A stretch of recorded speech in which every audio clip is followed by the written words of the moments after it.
poor African receptionist treated him like a backpacker. She had no idea he was an Arab executive. She didn't recognize his face. His clothes were dusty, his hair wind-blown, and he walked with the tired steps of a man who had seen too much road. To her, he looked like just another broke tourist, maybe even someone trying to sneak in for free Wi-Fi and a glass of water. So when she asked for his passport with a tired sigh and told him there were no available rooms, she never imagined the truth. The man standing in front of her owned half the buildings on that very street. But he said nothing. Not at first. What happened next will make you question everything you think you know about status, kindness, and fate. Before we begin, make sure to subscribe to the channel, like this video, and turn on notifications. This helps us bring more inspiring and unexpected stories like this directly to you. Now, let's follow the story of a man who had everything, but for the first time in years found something money could never buy.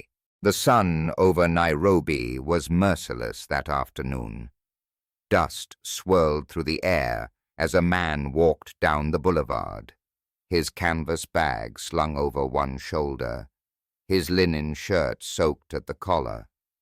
He looked out of place, not quite a tourist, not quite a local. His beard was trimmed but uneven from the road, and his eyes, shaded by aviator glasses, flicked over the signs and sidewalks like a man searching for something deeper than directions.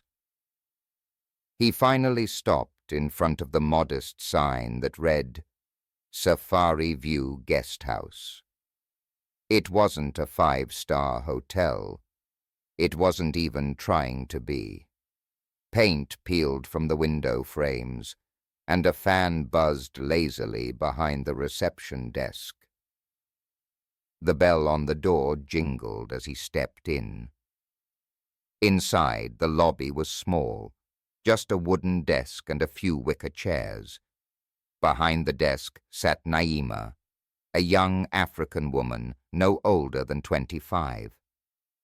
She wore her hair pulled into a tight bun, and her uniform, a faded blue blouse and beige slacks, hinted at long hours and little pay. When she looked up, she didn't smile. Her eyes darted over the man from head to toe, pausing at his worn sandals, then lingering at the frayed strap of his bag. "Do you have a reservation?" she asked flatly, her voice clipped from a long day. The man hesitated, then shook his head. "No. I was hoping you might have a room." Naima sighed and tapped her keyboard. "We're full," she said, not even looking at the screen. "I don't mind the smallest room," he offered, voice soft, polite. His accent was smooth but hard to place, a mix of Gulf Arabic and Oxford English. "I said we're full," Naima repeated. She looked up and frowned. "There's a hostel 2 blocks down. They take walk-ins." The man gave a slight nod, then stepped back. But as he turned to leave, he noticed the glass water dispenser on the side table, its jug sweating from the heat. "May I have a glass of water before I go?" he asked. Naima looked at him, her expression hard. But something in his tone, not pleading, Not arrogant, just human, made her nod. He poured a glass and sat down in the corner, quietly sipping.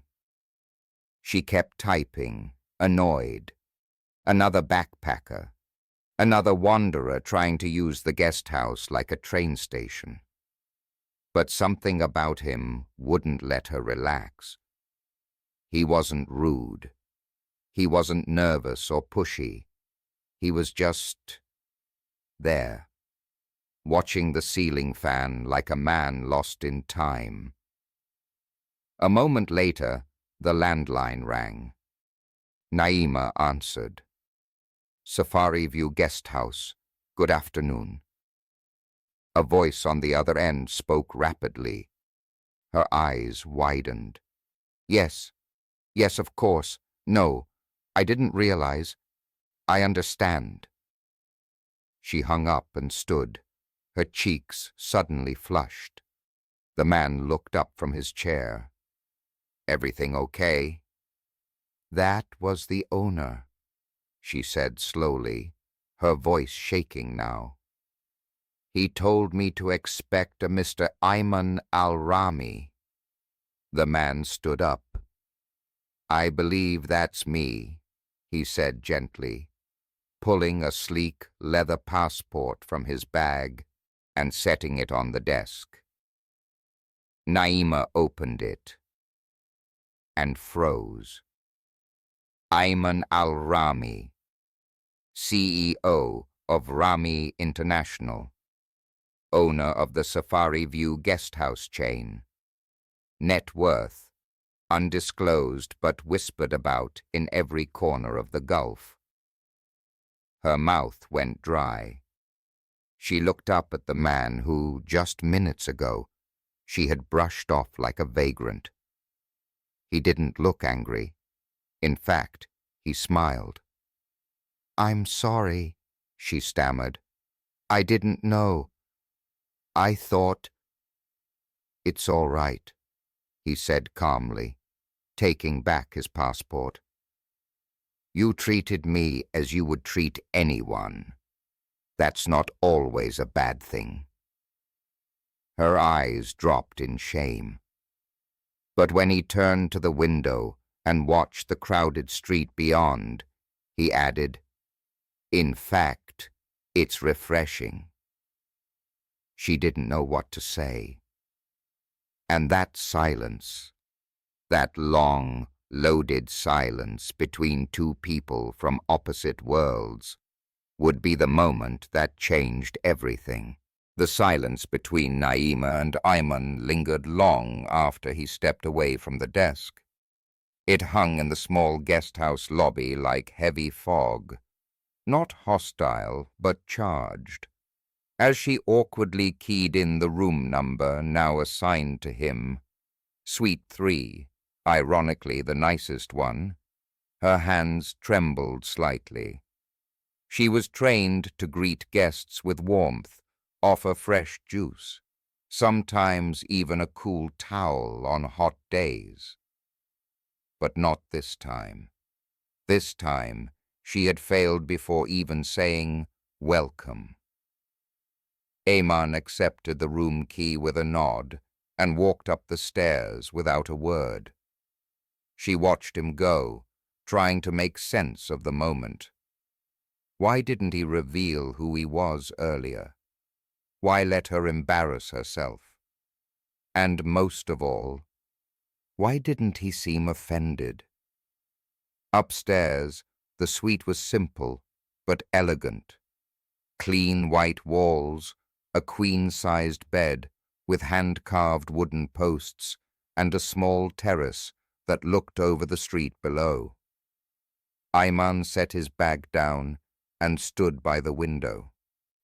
Outside, the city pulsed with life. People hustling, taxis honking, street vendors shouting under umbrellas. But inside, it was still.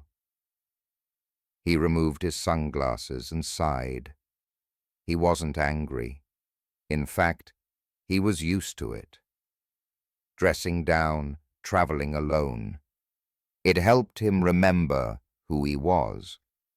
Strip away the tailored suits, the chauffeurs, the boardrooms filled with men afraid of disappointing him. And what was left? Just a man. One who had built an empire but hadn't had a real conversation with someone in months that wasn't layered with motive or expectation. Naima didn't know who he was. And for once, someone had spoken to him without calculation. He didn't hate it. An hour later, Ayman came back downstairs. Naima straightened instinctively. "I was wondering if there's somewhere nearby I could get a decent cup of coffee," he asked gently. Caught off guard, she stammered, Yes. There's a cafe around the corner, but I could also make you some. Here in the back." He smiled. "That would be nice."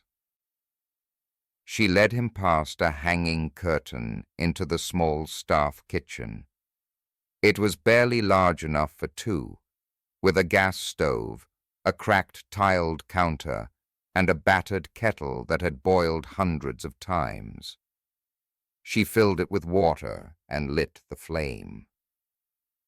"I usually make Kenyan coffee the old way," she said, trying to sound confident. "No machines, just ground beans, sugar, and heat." "Perfect," he said. "The old ways are often better." Naima turned her back, pretending to focus on the boiling water, but her thoughts raced.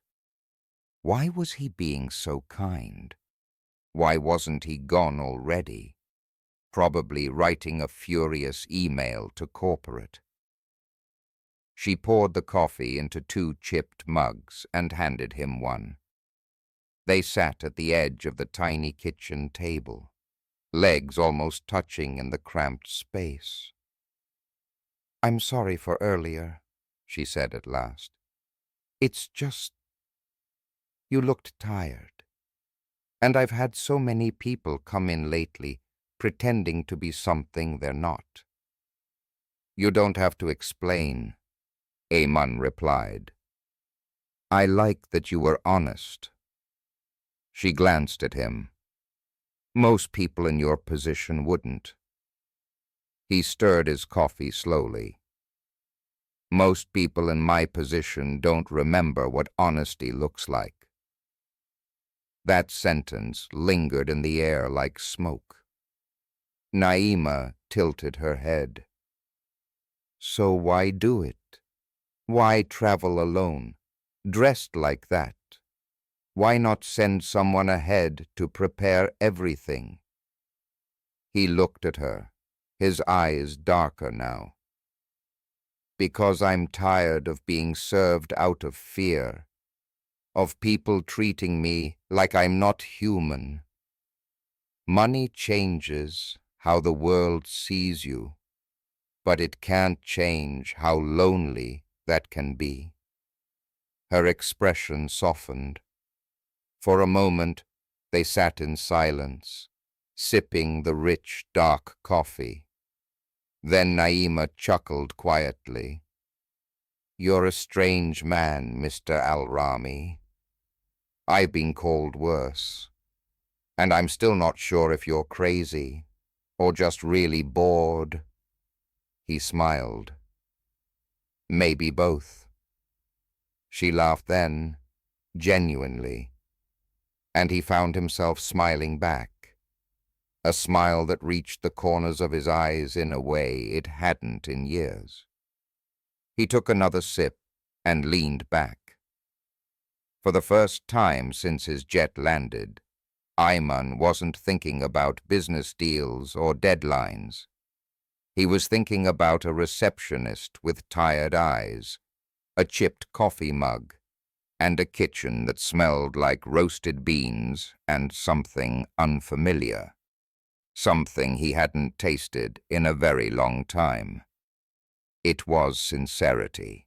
The next morning, Naima arrived early, her uniform ironed and hair tied neatly under a navy scarf. She wasn't sure if Mr. Al-Rami would still be there. Part of her expected to find his room empty, a note left behind, maybe a quiet complaint passed on to corporate.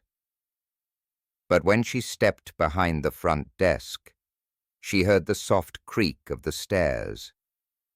Ayman appeared, wearing a fresh white shirt tucked loosely into linen pants. He had shaved. He looked now unmistakably elegant, not because of his clothes, but because of the way he carried silence. "Good morning," he said, offering a polite nod. Naima blinked. "You stayed." "I did," he smiled, folding his hands behind his back. "And I slept better than I have in weeks." She laughed softly, then caught herself. "Do you need breakfast? I can call our cook." "No need," he said. "I was actually hoping you'd have time to sit with me. I'd like to ask you something." Naima hesitated. "I still have some guests checking out." He looked around the empty lobby. "I'll wait." She nodded, unsure why her heart was racing, and disappeared into the office to get her bearings. Ayman took a seat near the window, opening a worn leather notebook. He flipped to a blank page but didn't write anything. Instead, he stared out at the street, his fingers tapping lightly against the paper. When she returned 30 minutes later, he was still there, still waiting. "I'm free now," she said, clearing her throat. He stood. "May we go to the rooftop?" She led him up the narrow staircase to the guest house's top floor. An open terrace with plastic chairs, potted plants wilting under the sun, and a half-broken sun umbrella fluttering in the breeze. It wasn't fancy, but the view stretched across the rooftops of Nairobi toward the hills beyond the city. They sat. For a moment, neither spoke. Then Ayman turned to her. "Do you always work this hard?" Naima blinked. "I don't have much choice." "What about school?" She hesitated, then shrugged. "I had to leave after my second year. My mother got sick. I had a scholarship, but it didn't cover life." Ayman nodded slowly. "I know that feeling." She raised an eyebrow. "Do you?" "I do," he said quietly. "My father died when I was 11. My uncles fought over the inheritance. My mother was pushed out of our own home. We lived in a flat above a pharmacy for 5 years. Most people think wealth begins at birth. Mine began with betrayal." Naima looked at him differently now. "And now you own hotels all over the world." He smiled, but it didn't reach his eyes. "And yet here I am, in one of the smallest ones, drinking coffee on a plastic chair." She noticed then a faint scar on the back of his hand. It wasn't new. A thin line that ran from his thumb toward his wrist. "How did you get that?" she asked. He turned his palm over, studying the mark. "I was 16. I worked part-time at a mechanic's shop in Muscat. A wrench slipped. It bled for an hour before someone helped me wrap it. My first lesson in pain. She stared. I didn't think. I mean, you just don't look like someone who ever had to suffer. Exactly, he said, meeting her eyes. That's the problem with money. People think it erases pain, but all it does is dress it up in better clothes. Naima fell quiet. The wind lifted the ends of her scarf. He leaned forward slightly. Can I ask you something else? She nodded. Why did you take this job, of all places? She thought for a moment. Because I needed it. Because it pays enough to send money home, because no one else was hiring. He didn't press her, just nodded. Then, almost to himself, he added, Do you ever feel like you're meant for more, but the world keeps telling you to settle for less? Naima blinked. The question struck a nerve. Yes, she said softly, every single day.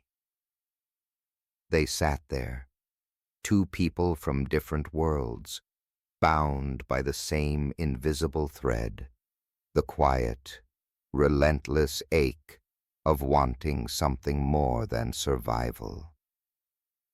And just as she turned to speak again, her phone buzzed with a message from the front desk. She stood. I should go. Ayman nodded. Of course. But as she stepped away, he said, Naima. She turned. I'd like to show you something tomorrow, if you're willing. She didn't ask what. She just said, okay, and walked back downstairs with a strange feeling blooming in her chest, like something had just shifted, but she hadn't yet understood what. The next day, Nairobi awoke beneath gray skies. The heat had broken overnight with a soft drizzle, coating the city in a thin, shimmering mist. Naima arrived early again. Something about the rhythm of her days had shifted since Ayman had walked through the door. She wouldn't say it aloud, but she felt it, a quiet anticipation, like she was on the edge of something unfamiliar. At 10 a.m. sharp, she heard the creak of the front steps and looked up to see him, this time in tailored slacks and a crisp white button-down. Still casual, but there was an unmistakable authority in how he moved, like a king trying to pass as a traveler. You're early, she said, stepping from behind the counter. I said I'd show you something, he replied with a soft smile. Ready? She hesitated. Now? What about my shift? Ayman lifted a hand. I cleared it. Spoke to the owner. You have the day. Her eyes widened. You talked to Mr. Juma? Ayman nodded. He was very agreeable, especially when he realized who's signing his next expansion deal. Naima let out a small laugh. So that's what power looks like. No, Ayman said, his eyes warm. That's what kindness looks like, when it's backed by influence. They didn't take a car. He insisted they walk. Together they moved through the crowded streets, Ayman moving with a calm presence, while Naima kept glancing sideways, unsure why people didn't stop and stare. If they only knew who he was. After 20 minutes, they reached a gated property on the edge of an upscale neighborhood. It wasn't showy, but the moment the gate opened, she saw it, the difference. The driveway curved through tall jacaranda trees, leading to a sleek, modern building made of glass, steel, and pale stone. A small plaque on the entrance read, Rami Foundation, Youth Futures Center. "What is this place?" Naima asked, stunned. "This," he said quietly, "is what I built before I ever bought a hotel." Inside, the building opened into a vast, light-filled atrium. On one side, teenagers sat at computer stations learning code. On another, a group of young women practiced business pitches before a mock investor panel. There was a wall filled with portraits, black and white photos of smiling young faces with their names and the year they graduated from the Foundation's programs. Naima turned in slow circles, taking it all in. "I started this after my first million," Amon explained, "because I remembered what it felt like to be dismissed, forgotten. I wanted to make sure others wouldn't be." She turned to him, stunned. You never mentioned this." "I never mention it to people who expect it, but you didn't. And that's why I wanted you to see it."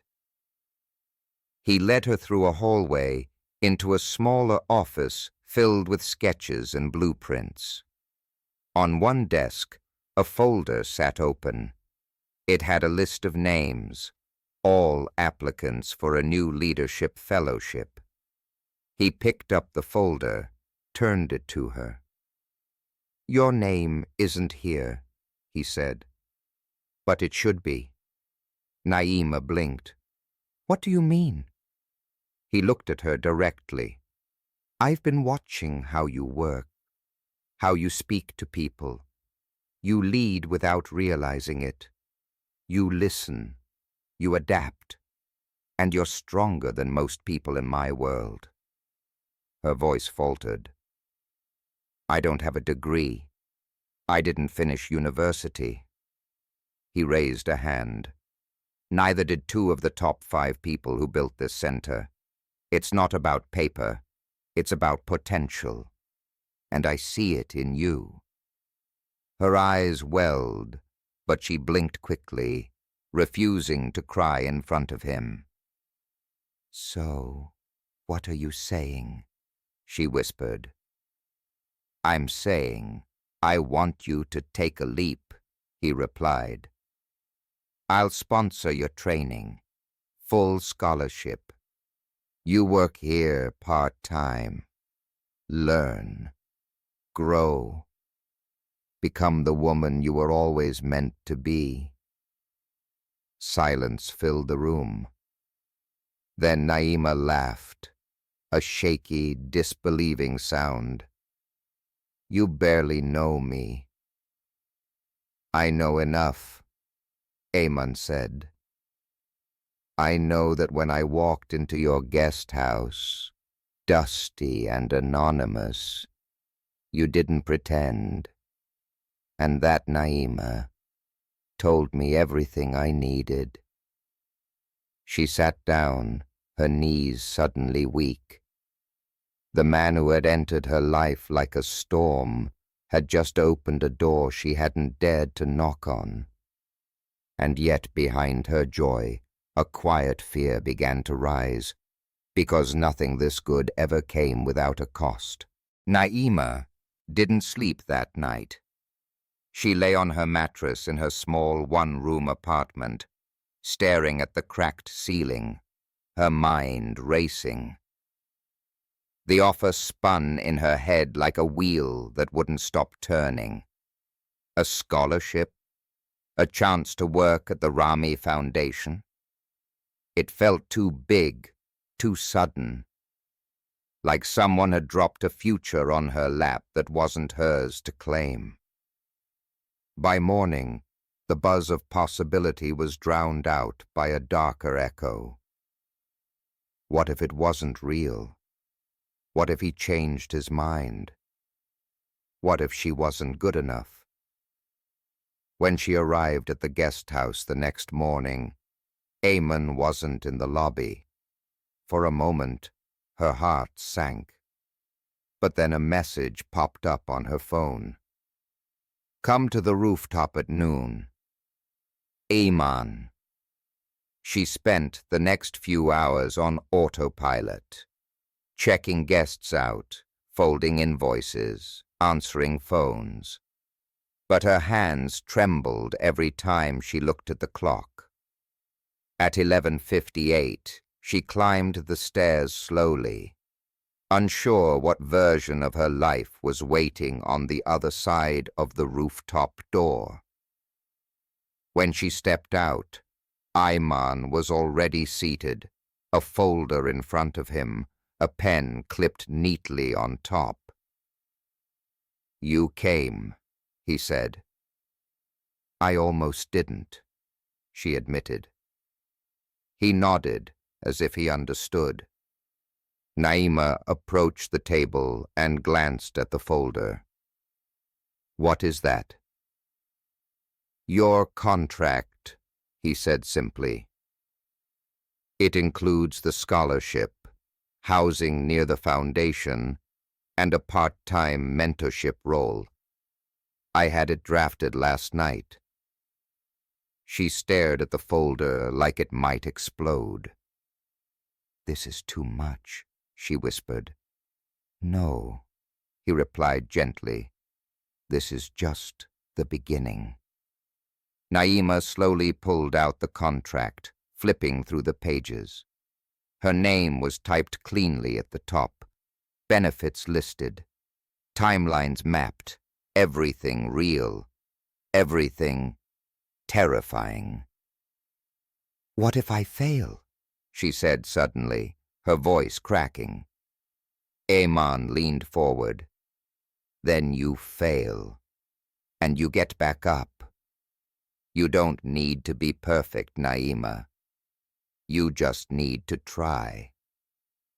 She sat down, her eyes still locked on the papers. "My father once told me," Ayman continued, "that the world doesn't hand out fairness, but sometimes it hands out windows, and if you're lucky, you climb through before they close." She looked at him, her face unreadable. "Why me?" she asked. "Why not any of the others who work here? There are girls who've been here longer, who smile more, who never told you off at the front desk." He smiled. "Because they would have smiled even if they were lying. You didn't. You gave me honesty when I didn't deserve it. And you reminded me that power doesn't mean anything if it isn't used to lift someone else up." Her breath caught in her throat. Still, she didn't pick up the pen. Instead, she asked, "Is this really just kindness?" Ayman blinked. "What do you mean?" "You've spent days talking to me, walking with me, learning about my life. Are you doing this because you believe in me, or because you want something more?" The question hung heavy in the air. To her surprise, Eamon didn't look offended. He looked hurt. "I deserved that," he said quietly, "and I'm glad you asked." Naima held her breath. "I won't lie," he continued. "I've enjoyed your company more than I expected. You're sharp. You challenge me. You don't tiptoe. And yes, I find you beautiful." Her eyes widened, but he raised a hand gently. "But this offer, this future, is not conditional. Whether you say yes or no, it will stand. This is not about attraction. It's about seeing potential where others don't. You don't owe me anything, Naima. Not gratitude, not attention, not even a smile." The rooftop was quiet now, save for the wind rustling the umbrella overhead. Then Naima picked up the pen. She didn't sign, not yet. But she held it in her hand like a sword, like something she'd been afraid to wield for too long. "I'll think about it," she said softly. Ayman nodded. "Take your time. The window stays open as long as you need it." She looked at him one last time before walking back downstairs. She didn't know if she could trust it. She didn't know if she could trust him. But something inside her had already started to believe again. And that, perhaps, was the most dangerous and beautiful part of all.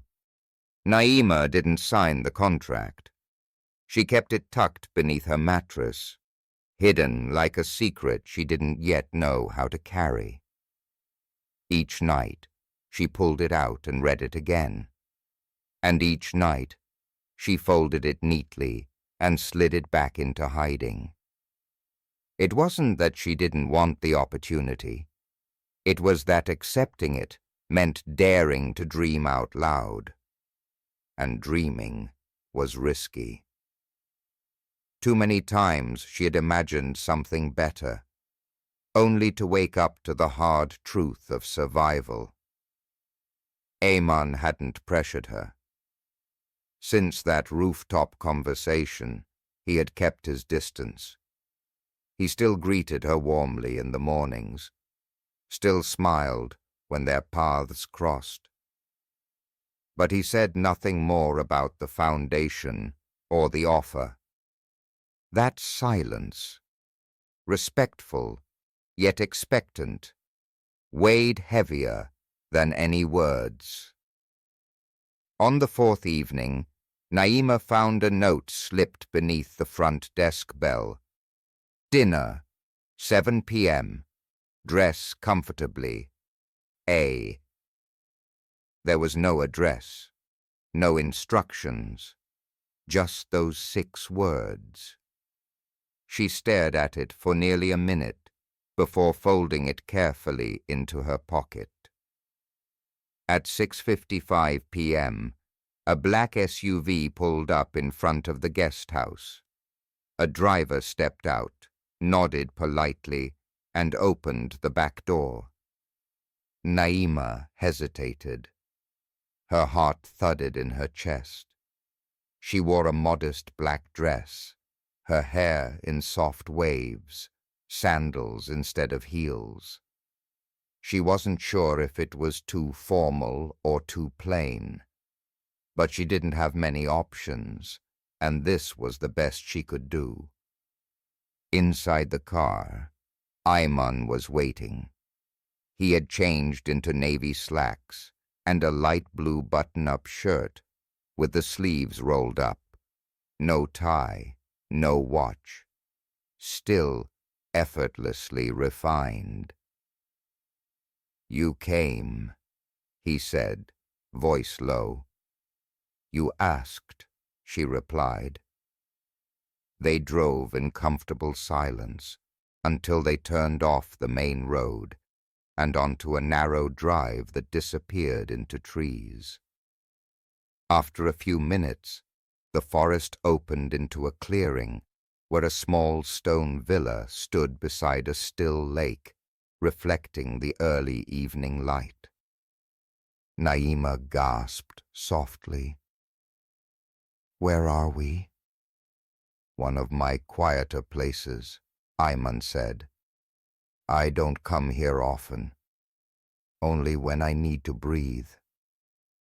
The house wasn't large, but it was beautiful. Wisteria climbed the walls, and wooden shutters framed the windows. Inside, it was cozy.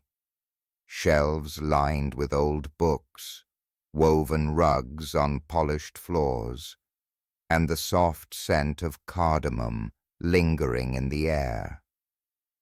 The table was already set for two, outside on the back patio overlooking the water. A single lantern hung above them, swaying in the breeze. "Did you do all this?" she asked, stepping out onto the patio. "I had help," he admitted, "but the idea was mine." They sat down as a server emerged from the kitchen, quietly placing dishes in front of them. Spiced lentils, roasted vegetables, fresh flatbread, and a saffron rice that shimmered gold in the candlelight. "You didn't have to do all this," she said. "I wanted to," he replied, "because whatever you decide, this night is about more than a contract." She met his eyes. "Then what is it about?" Ayman exhaled. "It's about letting you see the world I live in, before you decide if you want to step into it."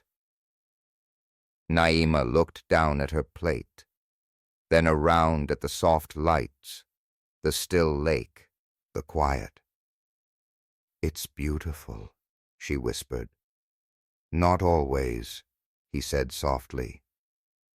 "Wealth brings comfort, but it also brings distance, expectations, loneliness. That's why I built the foundation, and why I walked into your guest house that day with dust on my shoes. I wanted to feel something real again." She ate in silence for a moment, her mind spinning. Then she looked up. "And what happens if I say yes?" "Then you'll start a new chapter.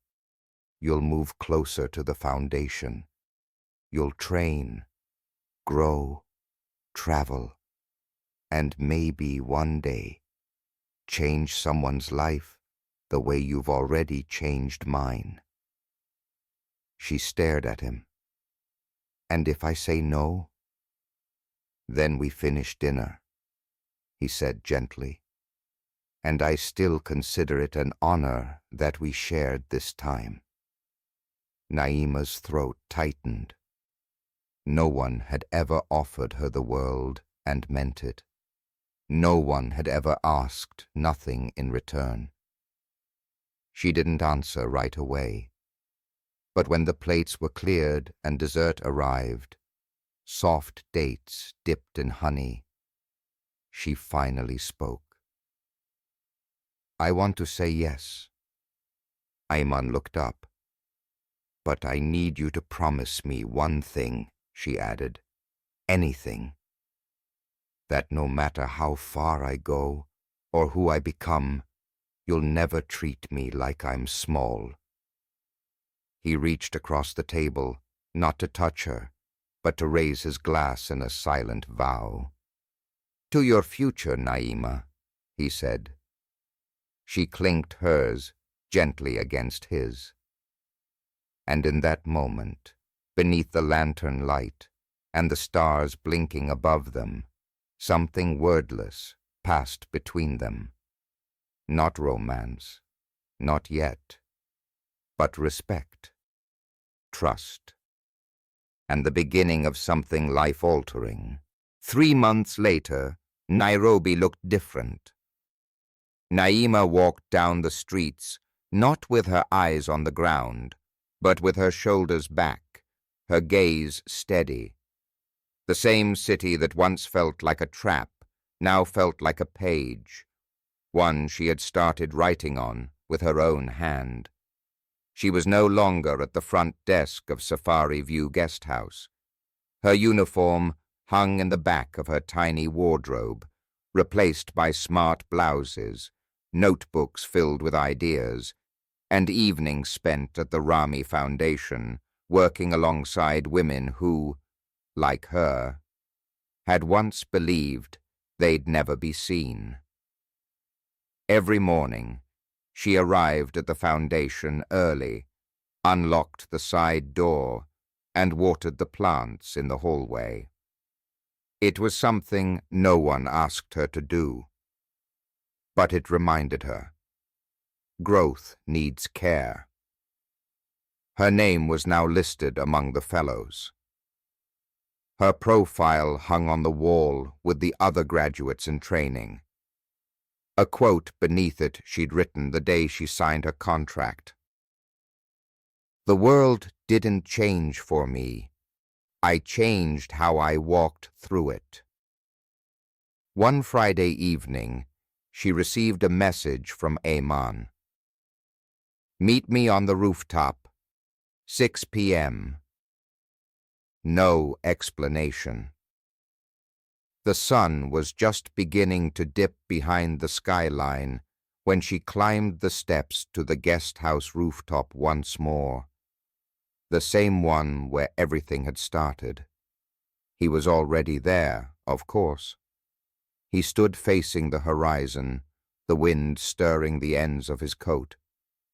He turned when she arrived, his expression unreadable, but his eyes softer than she remembered.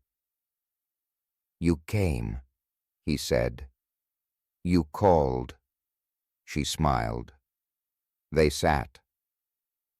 For a while, neither said anything. The city buzzed beneath them, but here, above the noise, time slowed again.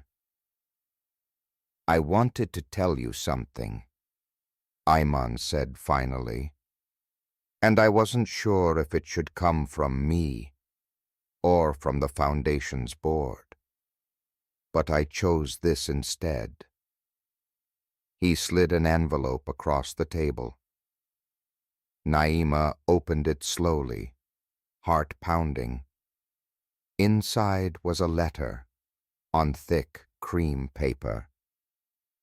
Her eyes scanned the header. "Rami Future Leaders Grant, International Delegate Program." Her name was at the top, stamped, confirmed. She looked up at him, eyes wide. "What is this?" "It's a one-year placement," he said. "New York, Paris, Istanbul. You'll train with our international partners. Full stipend. All expenses covered. Only 3 fellows are selected per year."